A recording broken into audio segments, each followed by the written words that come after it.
The Assembly will hear a statement by His Excellency Andrew Holness, Prime Minister of Jamaica, Minister of Defense, Economic Growth and Job Creation.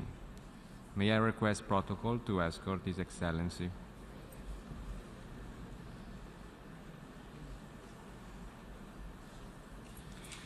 I have great pleasure in welcoming the Prime Minister of Jamaica, Minister of Defense, Economic Growth and Job Creation, His Excellency Andrew Holness. I invite him to address the General Assembly. Thank you. Madam President, I warmly congratulate you on your election to the presidency of the 73rd session of the General Assembly. Of the 4 women who have served as president, you are the first from Latin America and the Caribbean. Jamaica is especially pleased that this honor has been conferred upon such an eminent appointee from our region. We also share your desire to see greater gender balance in the presidency of the General Assembly in the years ahead. Madam President, you can be assured of Jamaica's full support during your tenure. Your chosen theme for this 73rd session resonates well with us. It is imperative that we make the United Nations relevant to all people through global leadership and shared responsibilities for peaceful, equitable, and sustainable societies. This year marks 10 years since the global economic financial crisis manifested itself in 2008. We're greatly encouraged by reports from international development partners that global growth has improved and unemployment has declined to its lowest since the crisis. We are, however, mindful that among developing economies, including small island developing states such as mine, growth prospects are becoming more uneven. We remain vulnerable to a gamut of social, economic, environmental, financial, and trade-related hazards from within and beyond our borders. In that context, Jamaica's quest to achieve inclusive and sustainable economic growth and meaningful job creation has encountered challenges. 10 years on, we still face the vagaries of an uncertain and at times volatile global economic environment. Together with persistent challenges linked to climate change and more frequent and intense weather events, these all impact the pace of our development. Notwithstanding the multiple challenges that confront us individually or collectively, Jamaica is developing the social and political consensus to pursue policies which will secure our economic independence. In the last decade, we have engaged in deep structural reform of our economy. We have reduced our debt profile from being one of the most highly indebted countries in the world. We have transformed our energy sector. And importantly, we have increased our social support for the most vulnerable. And what has been the result of this? Our sovereign ratings and outlook have moved from negative to positive. Jamaica is not sitting and waiting on the world to save us. As a small island developing state with numerous challenges, we are taking our destiny into our own hands. Ultimately, we believe our economic independence will secure our resilience. Nevertheless, we continue to strengthen traditional partnerships and build new ones with like-minded countries around the world that see the global benefits in countries, big and small, rich and poor, working together to solve issues too big for any of us to solve alone. This year, Jamaica was pleased to be invited to represent CARICOM at outreach sessions of the G7 and the BRICS Summit. We have also been representing CARICOM throughout the year at meetings of the G20 under the Argentine presidency. Those fora represent extremely influential groupings of countries. Jamaica believes that groupings like these have a unique opportunity, working alongside the international development partners, to address the problems that face weaker economies across the globe. Jamaica, therefore, welcomes the opportunity to share perspectives with our strong economic partners to ensure that they gain an understanding of the risks that we face in our region of small developing states, most of which are island states. Jamaica stands ready to continue working on how we can transform global thinking and together find effective solutions within a fair, rules-based multilateral system supportive of policies which will ensure the emergence and empowerment of small and developing states, truly leaving no country and no one behind.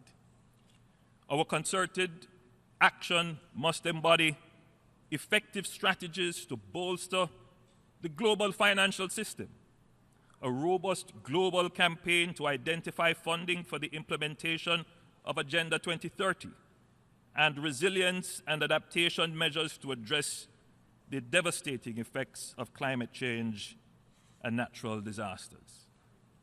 Jamaica and our CARICOM brothers and sisters cannot have the luxury of engaging in a philosophical debate on whether or not climate change is real. The issue is existential for us. Major storms are no longer uncommon. They have given way to superstorms. They are stronger and more frequent. Every year, the Caribbean region, leading right up to the southeastern coast of the United States of America, live in fear for 5 months. 5 months of hoping that the devastation that was wreaked on North Carolina, on Antigua and Barbuda, on Texas, on Grenada, are not visited upon them this year. Have you seen what has happened to Dominica? The disaster wreaked by these superstorms is the closest thing that we can imagine or compare to a nuclear event. After 4 hours of hurricane, Dominica lost 226% of their GDP. They are still recovering today.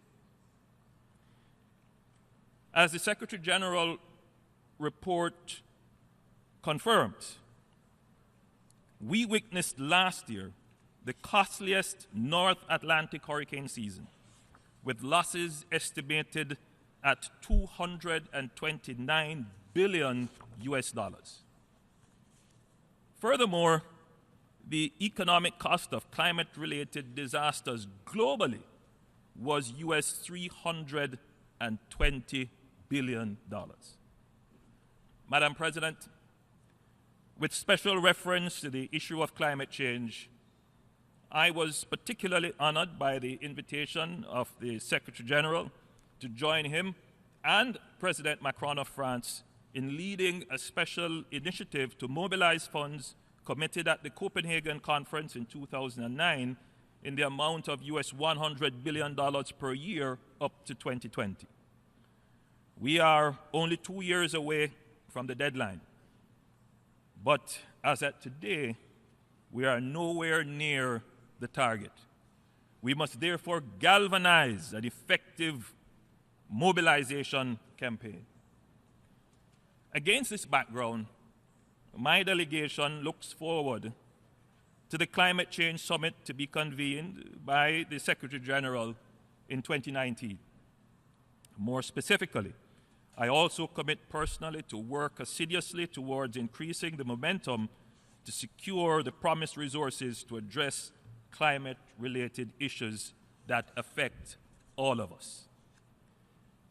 Madam President, many of the structural factors that impede our ability to narrow the persistent income gap between the developing and advanced economies can be addressed by the successful implementation of Agenda 2030 and its 17 Sustainable Development Goals. Global estimates of the scale of the SDG financing gap range from 5 to 7 trillion US dollars per annum. Meaningful progress in this regard will require that we tap into various sources of funding. I cannot overstate the importance of including innovative ways of mobilizing private sector financing. In addition, several small island developing states, like Jamaica, are deemed to have graduated to middle income status primarily by virtue of their GDP per capita. Many of them, however, are highly indebted and vulnerable. High debt ratios constrain the ability to secure domestic fiscal resources at reasonable cost for implementation of national development goals. The reality is that even though many have made advances in reducing levels of extreme poverty, several of our broader development gains have been stalled. We therefore highly commend the work of ECLAC, which affirms the importance of contemplating and complementing the per capita income criteria by addressing structural gaps that retard development prospects for middle-income countries. Accordingly, I am reiterating my call for the international financial institutions to address this persistent problem known as the middle income trap. We believe that a special, highly indebted middle income initiative could provide the framework for the type of support that these countries require. It is our great hope that the UN high-level middle-income countries meeting scheduled for later this year will give the fullest consideration to these matters and ways in which the UN system can provide support. In the interim, Jamaica continues to work with partners like Canada to provide a platform whereby countries can engage directly with actors in the private sector, development finance institutions, and regulators. Our goal is to forge collaborative partnerships with UN member states and the private sector to determine practical, solution-oriented ways of securing new and long-term capital investment, utilizing a mix of public, private, and blended financing to implement the SDGs. Even as we diligently seek financing for sustainable development, we are mindful that we live in a world where international peace and security are under continuous threat. The world has witnessed several terrorist attacks and grapples with a range of conflicts that appear intractable. The Secretary General has therefore appropriately placed emphasis on conflict prevention, as well as on promoting a new disarmament agenda. As he has often stated, we must confront issues concerning peace and security along a peace continuum, from prevention, conflict resolution and peacekeeping, to peace building and sustainable long-term development. Jamaica is especially interested in the efforts to build a secure environment through combating the illicit traffic and trade in small arms and light weapons. We have made significant national institutional changes. undertaken policy enhancements, and adopted legislative amendments in the areas of security and justice in our own country. We now look forward to working with other member states, the UN system, and partners at all levels to ensure that the progress we have made is sustainable. Madam President, societies function best when an inclusive global environment is created, where no one feels left behind. Implementation of the SDGs must be people-centered. Embargoes and other financial and economic barriers must not become tools to prevent people, such as our neighbors, the citizens of the Republic of Cuba, from attaining their rightful development goals. Jamaica continues to call for a lifting of the embargoes against that country. We also believe it is important to support the efforts of the Secretary General and his special envoys in pursuing political processes related to situations in the Western Sahara, Syria, and Myanmar. As we prepare to commemorate the 70th anniversary of the Universal Declaration of Human Rights, let us continue to be mindful of the many amongst us who consistently face discrimination of various forms. Jamaica has been at the forefront of international human rights, having been the first country to incorporate human rights into our foreign policy strategy, a principle that we guard fiercely. We will never lose sight of the responsibility to promote and protect the interest of the vulnerable. We are especially keen to ensure that our women, children, persons living with disabilities, elderly, and young people can make meaningful contributions and reap the benefits of a safe and prosperous society. Madam President, Jamaica will shortly assume membership of the ECOSOC currently chaired by St. Vincent and the Grenadines. Our term of office will coincide with what promises to be a momentous year for that UN body. We are committed to advancing the work of the Council, including during its high-level political forum. Madam President, societies are not sustainable without healthy citizens. As a region that is severely impacted by non-communicable diseases, we in the Caribbean are actively promoting and implementing measures to reverse this trend by encouraging health and wellness. I was truly energized as I joined my CARICOM colleagues this morning in launching Caribbean Moves, a region-wide initiative aimed at raising awareness and increasing physical activity among our young people and those not so young. We look forward to building on the outcomes of the high-level meeting that was convened this week on NCDs. Jamaica will also support ongoing actions to combat tuberculosis, as well as to promote universal health coverage. Madam President, you have challenged us to ensure that the UN remains a beacon of hope for each citizen across the globe. To that end, the UN must be responsive to an ever-changing and unpredictable world if it is to remain relevant and effective. The Secretary General is correct in stating that one of the most valuable assets of the United Nations is its capacity to operate as a convener of people, a proponent of ideas, a catalyst for action, and a driver of solutions. For this reason, we remain steadfast in our support of efforts to reform the UN. We commend the Secretary General's action in pressing for reform of the peace and security architecture, the UN development system, and its management and operational structure. Of course, we are ever mindful of the words of our recently departed Secretary General Kofi Annan, a stalwart of multilateral diplomacy, that no reform of the UN will be complete without reform of the Security Council.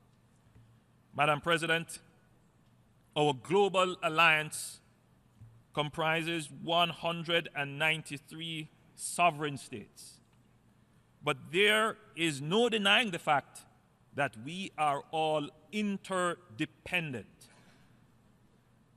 A joint and multifaceted response is required to surmount the myriad hurdles ahead of us, for it is only through collaboration that we can build our societies and secure our common future. Our legacy must be one that uplifts and inspires. Let this, therefore, be our mandate for this 73rd session of our General Assembly. Ladies and gentlemen, friends, I thank you.